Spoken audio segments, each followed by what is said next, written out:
Almost all the letters that get sent in the United States are processed automatically. You put a letter in a postbox, it's taken to the closest processing centre where cameras and computers take a picture of the front of the envelope, read the address with optical character recognition, OCR, and it's then passed on to the right truck or plane. That deals with pretty much everything, even the handwritten letters. But what if your handwriting is really bad, like really bad? Or the envelope got a bit damp and the ink blurred and ran? The Postal Service sends the picture of the envelope here to the Remote Encoding Center, the REC, in Salt Lake City, Utah. And it's the job of the folks here to turn scrawl and blurred ink into actual addresses. It's a quiet day here today. Mail volumes are low in the middle of summer. So while it's not busy inside, I'm going to see if I'd be any good at this. We're in the last remote encoding center in the United States. Back in 1997, when we had 55 RECs open, all of those RECs combined keyed 19 billion images. The OCR technology is so good that in 2021, as the last REC remaining, we only keyed 1.2 billion images. Right now we have about 810 employees here. Shortly we're going to be teaching Tom how to process some of this mail. It'll be a lot of fun. It's important to say that I can't show you any actual mail, not the envelopes, not anything.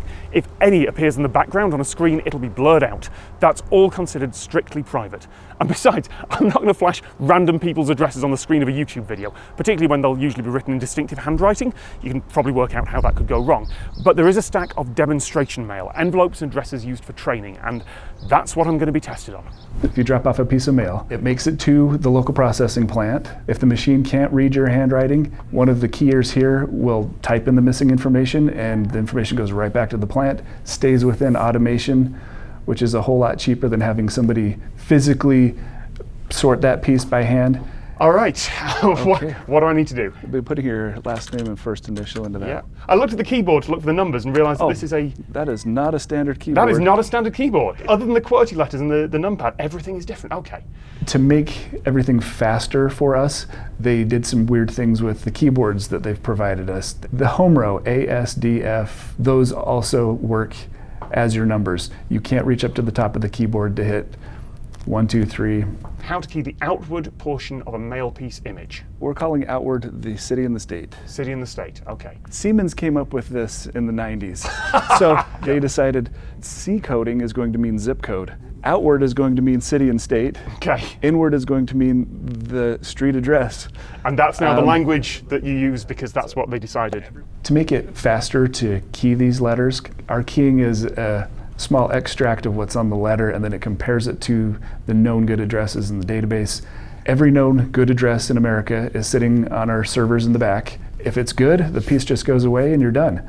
If it matches a couple of good addresses, then you'll get a list and you'll choose out of that list which is the address you were trying for.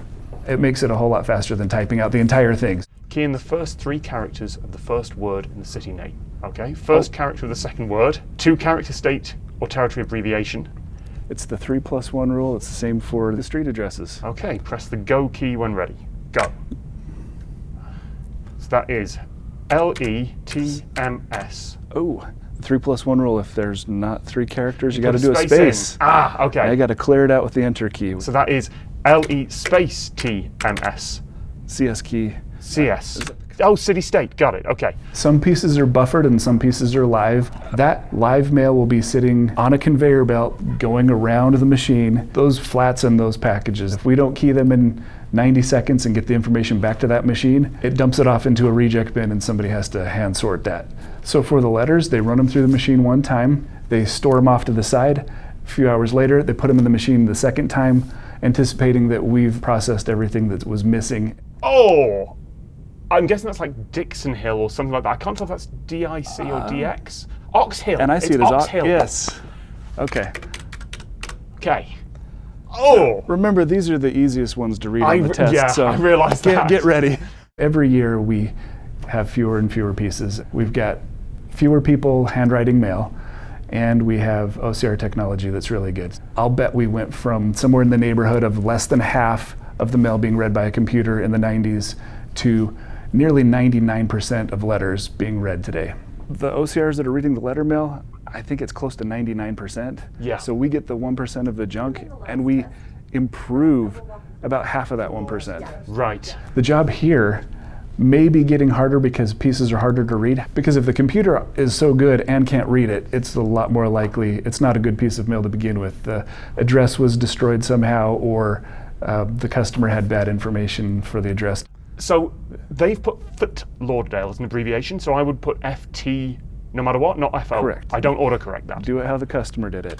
Okay. We're not sleuths, we're not picking out details. You key by the rules, you type in the address information from what you can clearly see. Now the street address works similarly where you'll do all the numbers, Yep. and then 3 plus 1. Ignore the direction word and key the street name. If the direction word is the only word, key it. Okay. 3 plus 1 rule, so go. All right. But I looked down to find where the numbers are. 720. Where's... No, yeah, that's West Yep, Boulevard, so you Boulevard, include yep. that and you hit street.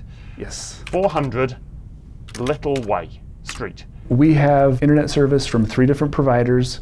We have 3 fiber optic lines coming into the building at different points, so if any one point gets chopped off, we can maintain service because we're the only REC connected to every plant in the country.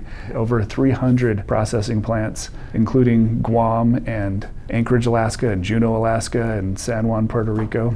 It's asking for numeric and it's in C coding, so it wants the zip code. It wants a zip code, 35804. Go. So if both the machine can't read it and a keyer isn't able to decipher it here, the machine at the plant sends it to the reject bin, and then somebody will manually handle it. And then if they can't figure it out, it would either get returned to the sender, and if there's no return to sender information, then it will go to the mail recovery center. Okay, final test. Here we go. Numeric. We don't have a numeric, so we hit none.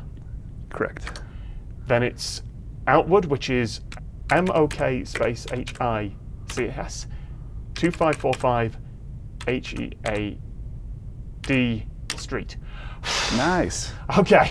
I mean, what speed would I have to go here? 7,150 keystrokes per hour. It's the speed with which you have to read that, parse it. It's much tougher than I thought it was going to be to keep everything in your head. And this is easy handwriting, like nothing here has been blurred. Yeah, and you haven't even gotten to the ones that are upside down or backwards or have 4, or packages that have 4 sides to them. Right. And it would be an average of 4 seconds for each one to keep up the pace. On average, it's about 4 seconds that somebody's got one of these on their screen. Wow. And you did an incredible job for just learning these rules right now. I'm impressed. All right, thank you. I'll take that. That's